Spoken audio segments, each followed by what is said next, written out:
నా పేరు సురేష్ బాబు అండి. నేను టీచింగ్ ప్రొఫెషన్లో ఉన్నాను. జేకేసీ కాలేజ్ రోడ్డులో మా నివాసం. ఈ డ్రైనేజీ వాటరు ఇట్లాంటి ఈ సమస్యల కంటే కూడా రాష్ట్రంలో ఇంకా పెద్ద సమస్యలు ఉన్నాయండి. ఆ పెద్ద సమస్యలతో పోలిస్తే ఇవన్నీ చిన్నవి అయిపోతూ ఉన్నాయి. సో ఆ సమస్యల్ని మనం తట్టుకోవాలంటే నాయకత్వంలో కొద్ది గొప్ప మార్పు రావాలి. కొద్ది గొప్ప కాదు, టోటల్గా మార్పు రావాలి. ఎలాంటి మార్పు అంటే విద్యావంతులు రావాలి. ఈ జనంలో కూడా డబ్బులు తీసుకొని ఓట్లేసే పరిస్థితి మారాలి. ఆటోమేటిక్గా అప్పుడు ఒక మంచి నాయకత్వం వస్తుంది. ఈ నాయకత్వాన్ని మేము అబ్జర్వ్ చేసిన దాంట్లో ఇప్పుడు పెమ్మసాని గారు వచ్చారు.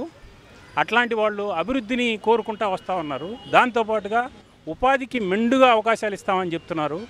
ఆల్రెడీ అట్లాంటి విషయాల్లో ముందే చంద్రబాబు నాయుడు గారు ఆ విషయంలో చాలా స్ట్రాంగ్గా ఉన్నారు. అట్లాంటి ఆయనతో మళ్ళీ ఈ పెమ్మసాని లాంటి వాళ్ళు కలిస్తే ఇంకా ఉపాధిలో మంచి అవకాశాలు వస్తాయి. అది మన ఈ యువతకి మంచి ఉపాధి లభిస్తేనే ఎప్పుడైనా అది అభివృద్ధి చెందుతుంది. మెయిన్గా ఇండస్ట్రీస్ రావాలి. ఆ ఇండస్ట్రీస్ నుంచి యువతకి అవకాశాలు ఎక్కువగా రావాలి. ఆటోమేటిక్గా అవకాశాలు వచ్చినాయి అంటే మెండుగా డబ్బులు వస్తూ ఉంటాయి. వచ్చినప్పుడు ట్యాక్సేషన్ పెరుగుతూ ఉంటుంది. ఈ ట్యాక్సేషన్ పెరిగిందంటే ఇన్కమ్ వచ్చేస్తూ ఉంటుంది గవర్నమెంట్కి. ఆ ఇన్కమ్నే మళ్ళీ చక్కగా మంచి అభివృద్ధి కార్యక్రమాలకి వాడుకోవచ్చు. ఆ విధంగా వస్తే కనుక మంచిగా ఉపయోగం ఉంటుంది. అన్ఎంప్లాయ్మెంట్ పెరుగుతూ ఉంది. ఇంతకుముందు చంద్రబాబు నాయుడు గారు ఉన్నప్పుడు స్కిల్ డెవలప్మెంట్ కార్పొరేషన్స్ అట్లాంటివన్నీ పెట్టి చాలా ముందుకు తీసుకెళ్లారు. అవి కొంత కుంటుపడినాయి. అట్లాంటివన్నీ మళ్ళీ ముందుకు తీసుకెళ్లాలనేది యువత యొక్క అభిప్రాయం.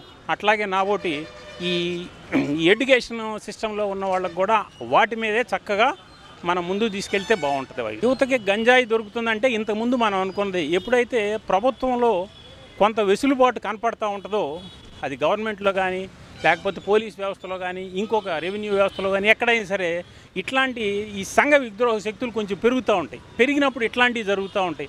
ఎప్పుడైతే గవర్నమెంట్ సెట్ అవుద్దో ఆటోమేటిక్గా అవన్నీ పక్కకి వెళ్ళిపోతూ ఉంటాయి. సో అందుకనే మార్పు రావాలనేది నేను చెప్పింది.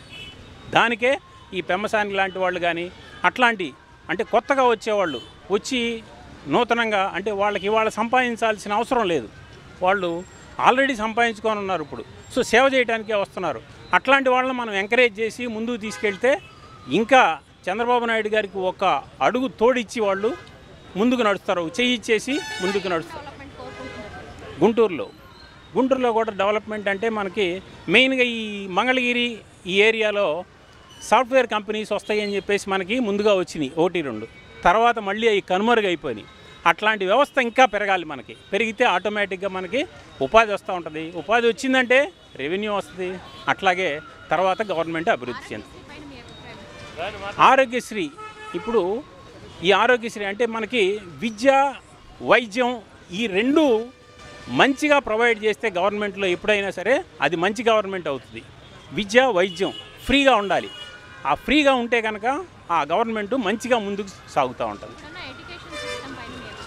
ఎడ్యుకేషన్ సిస్టమ్ అనేది ఇప్పుడు అంటే కొత్త ఎడ్యుకేషన్ పాలసీస్ వచ్చినాయి. ఇప్పుడు న్యూ ఎడ్యుకేషన్ పాలసీస్ వచ్చినాయి. ఈ న్యూ ఎడ్యుకేషన్ పాలసీస్ కొన్ని స్టేట్స్ తీసుకున్నాయి, కొన్ని స్టేట్స్ ఇంకా తీసుకోలేదు. సో వాటిని కొంచెం మళ్ళీ చక్కగా సరిదిద్దుకొని మనం ముందుకెళ్లాల్సిన టైం వచ్చింది ఇప్పుడు. సో వాటి మీద దృష్టి పెట్టాలి. ఏ గవర్నమెంట్ వచ్చినా సరే ఆ విద్య మీద ముందుగా దృష్టి పెట్టి దాన్ని సెట్ చేసుకుంటూ పోవాలి. ఓటు వేసేవాళ్ళు గుర్తుపెట్టుకోవాలి, మనం ఈ ఓటు ఒక 5 సంవత్సరాలు మనల్ని పరిపాలించే వాళ్ళకి అయిపోతున్నాము. సో వీళ్ళు ఏ విధంగా మనల్ని పరిపాలిస్తారు అట్లాంటి వాళ్ళని మంచిగా గమనించుకొని మనం ఓటు వేయాలి. ఎక్కడ ఆ డబ్బులకి మనం పాల్పడకూడదు. ఎందుకంటే వాళ్ళు ఇచ్చే రూపాయి అనేది మనం రోజుకి లెక్క వేసుకుంటే పైసల్లోనే ఉంటుంది. అది చాలా చీప్గా ఉంటుంది ఇక్కడ. సో ఆ దాంట్లో నుంచి బయటికి రావాలి.